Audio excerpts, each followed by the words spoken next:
Цените растат, платите стагнираат, македонскиот граѓанин се повеќе се осиромашува. Се е поскапено. Поскапени се струјата, парното, бензинот, но и основните намирници, храната е поскапена, и тоа за некои производи од 50 до 100% само за една година. И сега вистинското прашање е до кога ќе оди овој тренд на поскапување, има ли крај на високите цени за храна? Одговорот е во светот да. Веќе 5 месеци наназад има тренд на стагнирање на зголемувањето на цените на храната, но во Македонија живеачката е се поскапа. И тоа имаме цени поголеми дури и од некои европски земји, например од Швајцарија и од Германија, каде што еве колку за споредба, дневница за 8-часовно работно време е околу 100 евра, па вие споредете со македонските плати, а цените на некои прехранбени производи се исти, а дури кај нас како лебот е и поскап. Меѓутоа, еве да одиме по ред. Бевме низ продавниците деновиве да видиме каква е сега ситуацијата со најавените нови зголемувања, но да направиме прво паралела. Млекото во март месец беше 49 денари, во јуни поскапо 65 денари, а во септември 80 денари. Овде земавме цени кои што се најмали, млекото знае да отиде и до 87 денари во некои маркети. Дури ист тип на млеко во некои маркети има различни цени. Ние каде што бевме е 80 денари, да речеме, најскапото млеко. Има еден рафт кој што може да го видите овде, кој што има млеко за 69 денари, но го нема, односно рафтот е празен. Акција постои, поевтина цена постои, но млекото го нема. Ајде да одиме за другите производи. Кашкавалот. Еве да речеме во март беше 300 денари за килограм кашкавал, во јуни 330 денари, во септември 700 денари за килограм и нагоре. Односно има кашкавали кои што ние ги гледавме по маркетите, кои што може да бидат и 1000 денари за килограм. Да одиме понатаму, и сирењето сега е поскап, односно се доближува до кашкавалот. Во март беше 240 денари за килограм, во јуни 300 денари за килограм, а во септември сега 500 денари и нагоре. Дури ние забележавме дека одредени популарни видови на сирење одат и до 570 денари, како што може да видите на овие фотографии. Поскапено и се друго. Еве, например, јогуртот е она што драстично поскапе сега во месец септември. Килограм јогурт, литро јогурт чини 80 денари.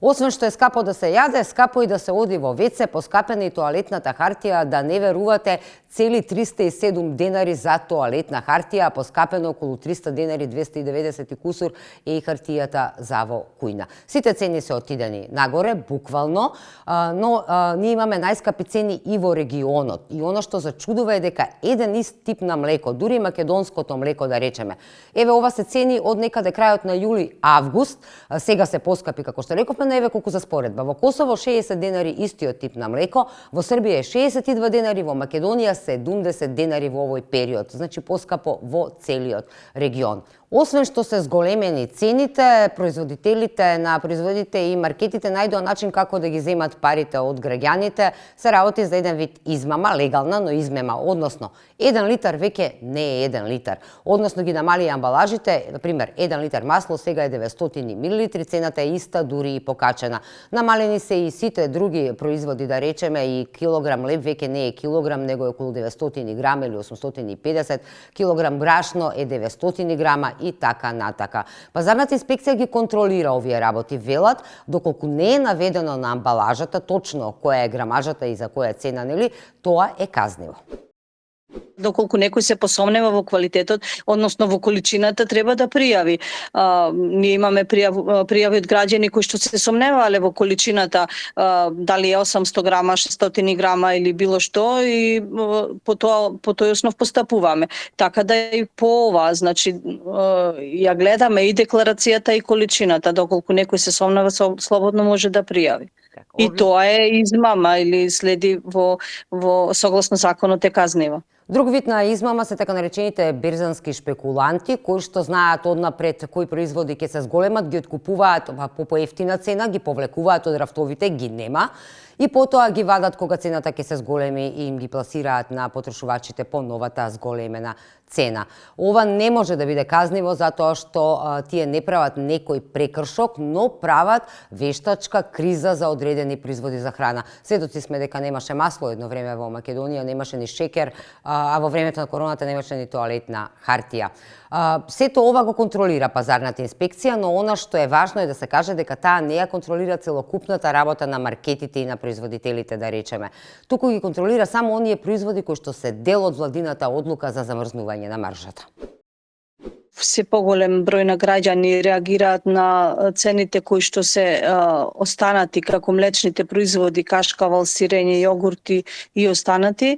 Сакам да појаснам дека овие производи не се влезени во одлуката на владата и за нив нема ограничена маржа, што значи дека државниот пазарен инспекторат врши надзор дали за основните производи кои што се влезени согласно одлуката се придржуваат трговците кон ограничената маржа и во овој дел овие 2 месеци последни немаме утврдено прекршување. Цената ја диктираат трговците или производителите или увозниците од каде што тие ја набавуваат цената. И сакам ова да биде јасно за граѓаните за да не повикуваат дека ние сме тие кои што би можеле да реагираме или да влијаеме на цената на трговците. Живеачката во Македонија е поскапа и тоа само за една година поскапа за околу над 100 евра. Еве колку за пример во јули 2021 година основната синдикалната најмалата потрошувачка кошничка била 34.128 денари за основните работи за да преживеете од први до први, од кои околу 14.000 биле за храна и за пијалоци. Јули 2022 40.554 денари ви се потребни за да го поминете месецот, да го скрпите месецот. Од нив 17.000 и кусур ви требаат само за храна и за пијалоци, а каде се останатите сметки? Повторно ќе кажам, ова важи за јули, додека во август, септември, а и сега во октомври се очекуваат и нови поскапувања, ќе видиме до каде ќе оди оваа потрошувачка кошничка. И додека граѓаните осиромашуваат, некој се збогатува. Еве чисто колку за пример, минатата година околу 8 најголеми маркети во Македонија направиле профит од 25 милиони евра. Дури еден министер во владата искоментира дека имаат информација дека кај некој од овие маркети 99% од нивните вработени биле пријавени на минимална плата. Државата мора да најде механизам ова да го спречи и да го контролира. Во спротивно, граѓаните ќе не бидат се посиромашни на сметка на одредени газди кои ќе се богатат.